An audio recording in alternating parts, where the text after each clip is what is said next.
आज संत ज्ञानेश्वर माऊलींची पालखी वेळापूरहून भंडी शेगावच्या दिशेनं पालखीनं प्रस्थान ठेवलं।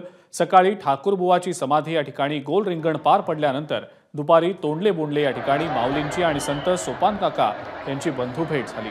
या दोन्ही पालख्या एकाच मार्गावर आल्यानंतर एकमेकांच्या शेजारी उभ्या करण्यात आल्या। यावेळेला माऊलींच्या पालखीतून मानाचे नारळ सोपान काकांच्या पालखीमध्ये देण्यात आले आणि सोपान काकांच्या पालखीतून माऊलींच्या पालखीला मानाचा नारळ देण्यात आला।